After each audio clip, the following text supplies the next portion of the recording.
Good morning my dear students. ఈరోజు మనం unit 3లో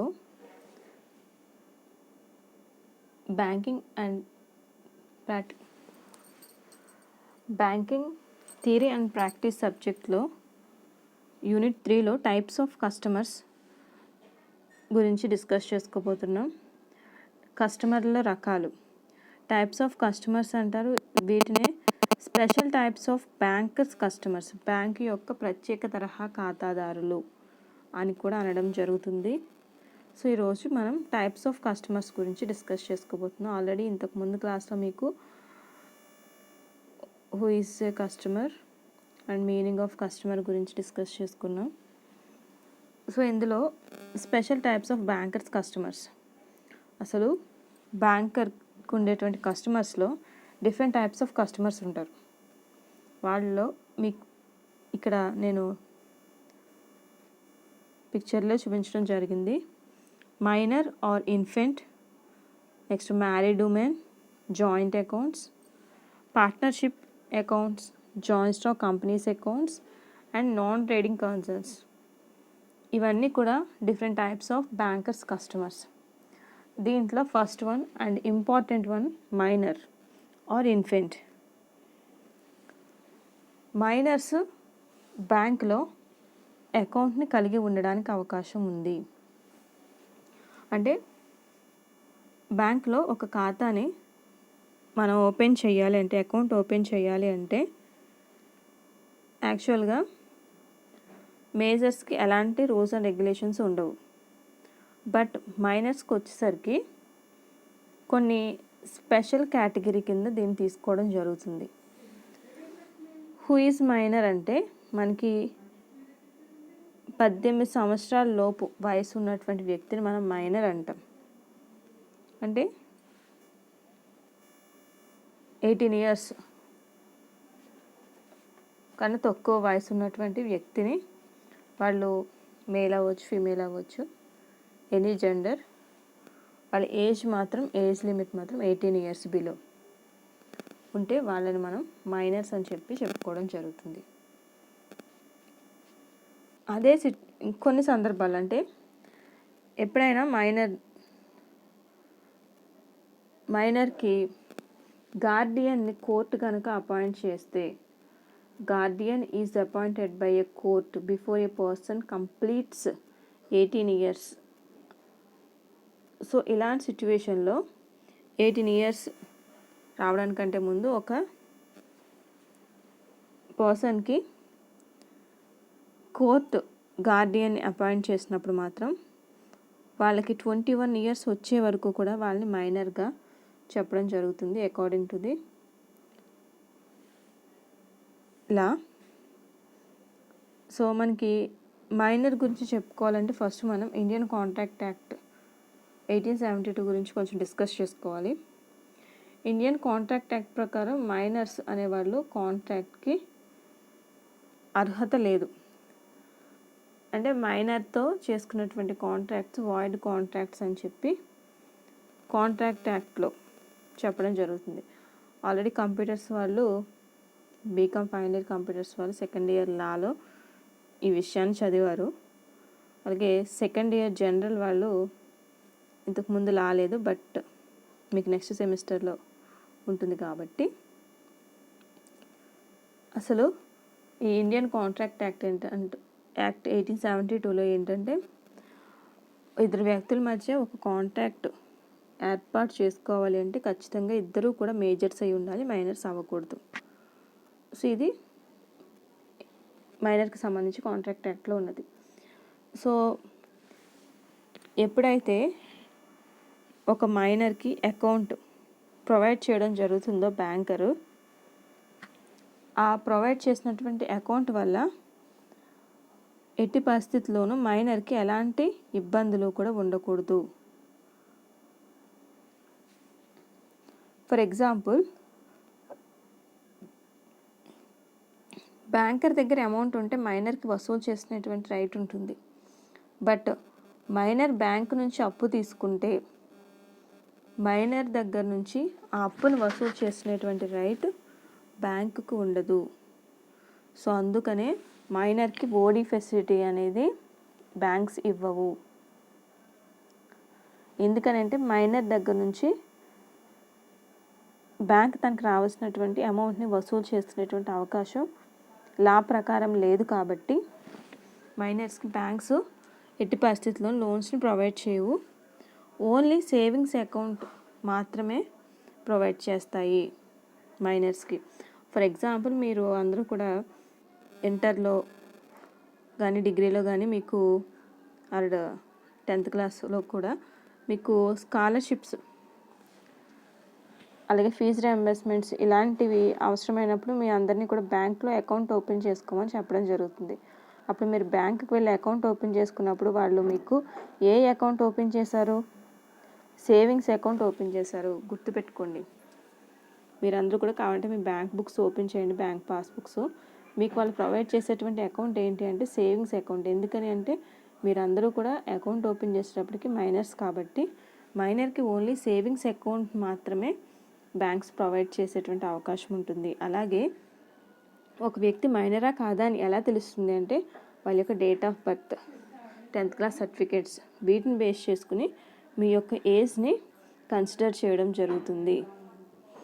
అలాగే ఒకవేళ మైనర్ కనుక ఎక్స్పైర్ అయితే తన అకౌంట్లో ఉన్నటువంటి అమౌంట్ని గార్డియన్కి ఇవ్వడం జరుగుతుంది.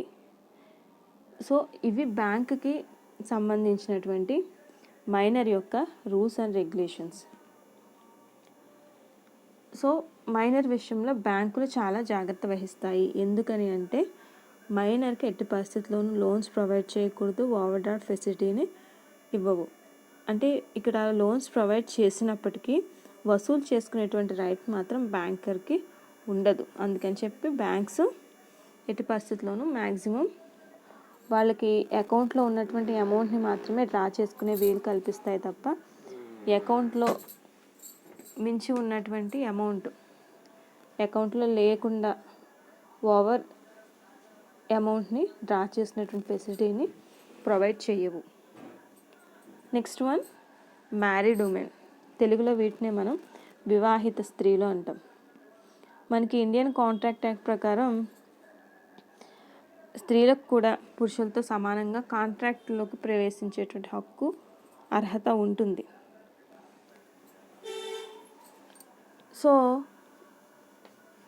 ఒక మ్యారీడ్ ఉమెన్కి బ్యాంకులు అకౌంట్ ఓపెన్ చేయడానికి అవకాశం ఉంటుంది. మరి అంటే సేవింగ్స్ అకౌంట్ ఓపెన్ చేస్తే నో ప్రాబ్లం.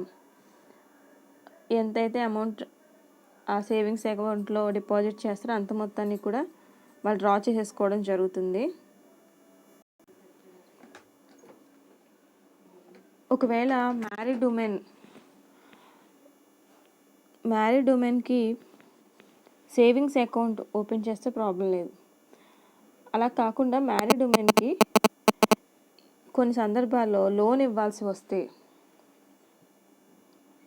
ఆ లోన్ ఇచ్చేటప్పుడు బ్యాంకర్ ఏం చేయాలంటే ఆ లోన్ ఏ పర్పస్ కోసం తీసుకుంటున్నారు అనే విషయాన్ని ఖచ్చితంగా తెలుసుకోవాలి. ఫర్ ఎగ్జాంపుల్, వివాహిత స్త్రీ మ్యారీడ్ ఉమెన్ వాళ్ళ యొక్క ఇంటి అవసరాల కోసం, గృహ అవసరాల కోసం, ఫ్యామిలీ కోసం అని చెప్పి అమౌంట్ లోన్గా తీసుకుంటే ఆ లోన్ని పే చేయాల్సినటువంటి లయబిలిటీ మ్యారీడ్ ఉమెన్తో పాటు ఆ ఉమెన్ని మ్యారేజ్ చేసుకున్నటువంటి ఆమె హస్బెండ్కి కూడా ఆ లయబిలిటీ అనేది ఉంటుంది. బాధ్యత ఆమె భర్తకి కూడా ఉంటుంది. కొన్ని సందర్భాల్లో ఆవిడ తన సొంతంకి లోన్ తీసుకున్నప్పుడు మనం ఒకటి అబ్జర్వ్ చేయాలి. ఆమెకు ఏవైనా సొంత ఆస్తి ఉందా, స్త్రీధనం లాంటిది ఏదైనా ఉందా, దాని మీద సర్వ హక్కులు, ఫుల్ రైట్స్ అన్నీ కూడా ఆమెకు ఉన్నాయా లేదా అనేది తెలుసుకున్న తర్వాత మాత్రమే పర్సనల్ లోన్స్ ప్రొవైడ్ చేయడం జరుగుతుంది. ఎందుకంటే తిరిగి ఆమె నుంచి ఆ లోన్ని మనం వసూలు చేసుకోవాలంటే ఖచ్చితంగా మనకి ఆ ఆస్తుల యొక్క వివరాలు అవసరం. సో దానికోసం వివాహిత స్త్రీకి సంబంధించి ఈ రూల్స్ మనం గుర్తుపెట్టుకోవాలి.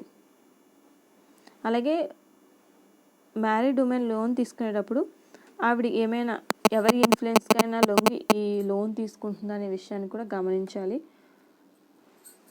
ఒకవేళ జాయింట్ అకౌంట్ ఉంటే, అంటే భార్యాభర్తలు ఇద్దరి పేరు మీద జాయింట్ అకౌంట్ ఉంటే ఈ సిచ్యువేషన్లో లయబిలిటీ అనేది ఇద్దరికి కూడా వర్తిస్తుంది. Next joint accounts. Joint accounts అంటే ఇక్కడ ఉమ్మడి ఖాతాలు. ఉమ్మడి ఖాతాల్లో మనకి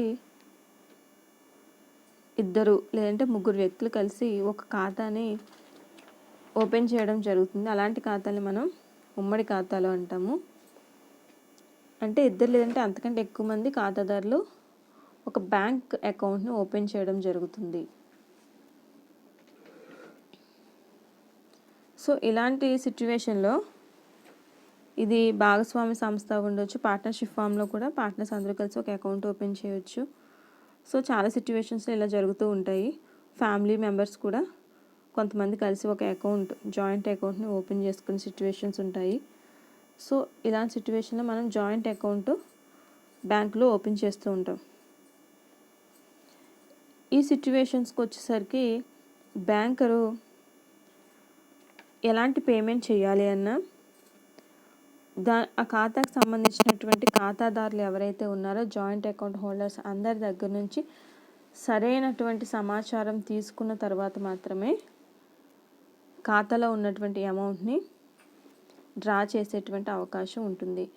ఈ రూల్స్ అండ్ రెగ్యులేషన్స్ అన్నీ కూడా ఈ జాయింట్ అకౌంట్ ఓపెన్ చేసేటప్పుడే ఆ ఖాతాదారుల దగ్గర నుంచి తీసుకోవచ్చు. అంటే ఫర్ ఎగ్జాంపుల్ ఈ అమౌంట్ని డ్రా చేసేటువంటి రైటు ఈ జాయింట్ అకౌంట్ హోల్డర్స్లో ఎవరికి ఉంది, అందరికీ ఉందా లేకపోతే ఒకరికి మాత్రమే ఆ రైట్ ఇవ్వడం జరిగిందా, ఇలాంటి విషయాలన్నీ కూడా, అంటే చెక్కులు జారీ చేసే అధికారం ఎవరికి ఉంటుంది, అలాగే ఈ జాయింట్ ఖాతాలో ఎవరైనా మరణిస్తే పరిస్థితి ఏంటి, ఒకవేళ ఈ జాయింట్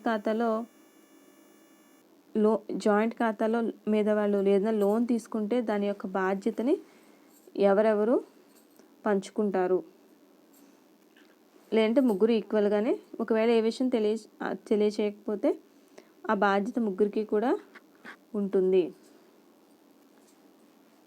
సో ఇవి మెయిన్గా జాయింట్ అకౌంట్స్కి సంబంధించినటువంటివి.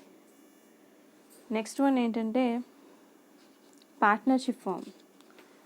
అంటే కొన్ని సందర్భాల్లో పార్ట్నర్షిప్ ఫామ్స్ పేరు మీద కూడా అకౌంట్స్ని ఓపెన్ చేయడం జరుగుతుంది.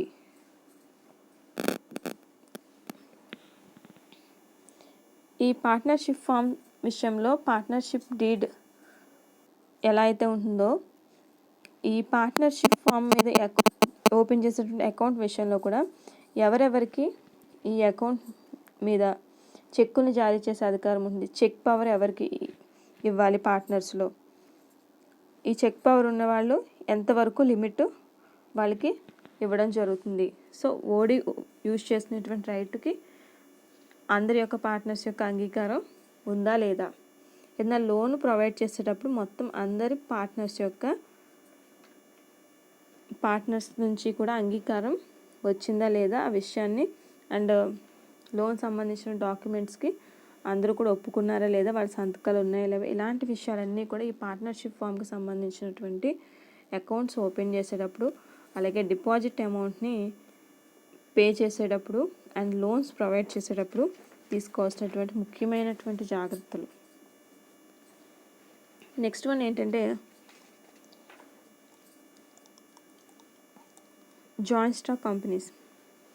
అంటే కంపెనీ తరఫున ఒక అకౌంట్ని బ్యాంకులో ఓపెన్ చేసేటువంటి అవకాశం ఉంది.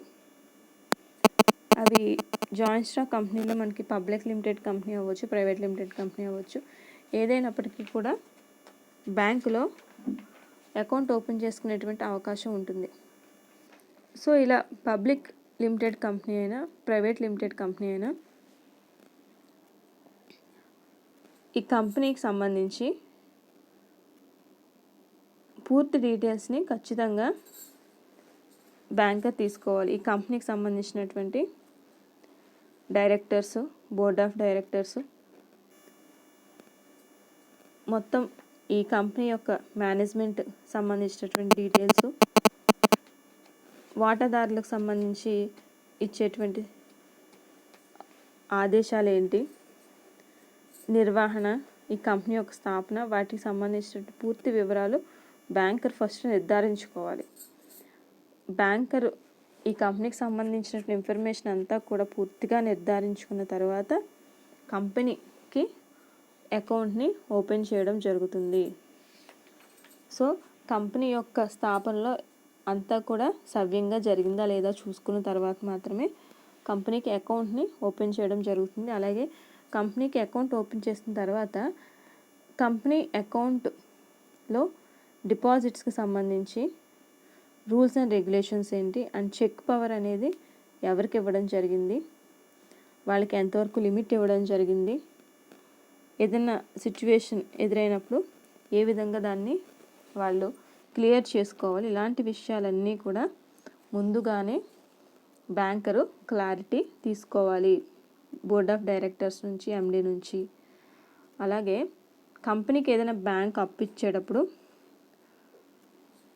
ఫస్ట్ బ్యాంకుకి కంపెనీస్ అనేవి అప్లికేషన్ పెట్టుకుంటాయి, దరఖాస్తు చేసుకుంటాయి. ఆ దరఖాస్తులో కంపెనీకి సంబంధించిన ఫుల్ డీటెయిల్స్ అన్నీ కూడా ఇవ్వడం జరుగుతుంది. అవన్నీ కూడా బ్యాంకర్ జాగ్రత్తగా అబ్జర్వ్ చేయాలి.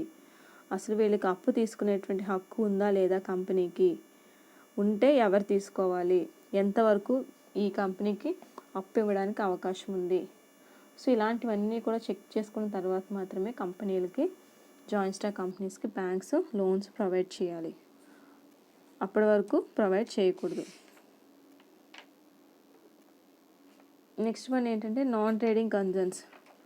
నాన్ ట్రేడింగ్ కన్సర్న్స్ అంటే మనకి ఇందులోకి ఏమేమి వస్తాయంటే క్లబ్స్ కానీ, ట్రస్ట్ ఏవైనా సేవా సంస్థలు కానీ, అలాగే విద్యా సంస్థ, ఎడ్యుకేషన్ ఇన్స్టిట్యూట్స్ కానీ, ఇవన్నీ కూడా నాన్ ట్రేడింగ్ కన్సర్న్స్. సో వీటి విషయంలో బ్యాంక్ తీసుకోవాల్సినటువంటి ముందు జాగ్రత్తలు ఏంటంటే అసలు నాన్ ట్రేడింగ్ కన్సర్న్ రిజిస్ట్రేషన్ అనేది సరిగ్గా జరిగిందా లేదా, ఆ కన్సర్న్ యొక్క విధి విధానాలు ఏంటి, దాని యొక్క సేవా కార్యక్రమాలు ఏంటి, దాని పూర్తి విషయాల గురించి తెలుసుకున్న తర్వాత మాత్రమే బ్యాంక్ నాన్ ట్రేడింగ్ కన్సర్న్కి అకౌంట్ని ఓపెన్ చేయాలి. అలాగే ఆ ఖాతాను తెరిచినప్పటి నుంచి దాంట్లో లావాదేవీలు చేసేటువంటి అధికారం ఎవరికి ఉంది అంటే అందులో ట్రెజరర్ ఎవరు, సెక్రటరీ ఎవరు, ఏదన్నా ఒక చెక్కు వచ్చేసరికి ట్రెజరర్ యొక్క సైన్ ఉందా లేదా, అలాగే ఆ సంస్థలో చెక్ పవర్ అనేది ఎవరికి ఇవ్వడం జరిగింది, ఒకరికి ఇచ్చారా లేకపోతే ఇద్దరికి ఇచ్చారా, ఇద్దరి యొక్క సైన్స్ కంపల్సరీ ఉండాలా, ఇవన్నీ కూడా బ్యాంకరు ఎగ్జిక్యూటివ్ బోర్డ్ ద్వారా నిర్వహించడం జరుగుతుంది. పూర్తి వ్యాపార వ్యవహారాలు ఏంటో తెలుసుకున్న తర్వాత మాత్రమే బ్యాంకరు లోన్స్ని ప్రొవైడ్ చేయడం జరుగుతుంది నాన్ ట్రేడింగ్ కన్సర్న్కి. ఇవి మాత్రమే కాకుండా మనకి టైప్స్ ఆఫ్ కస్టమర్స్లో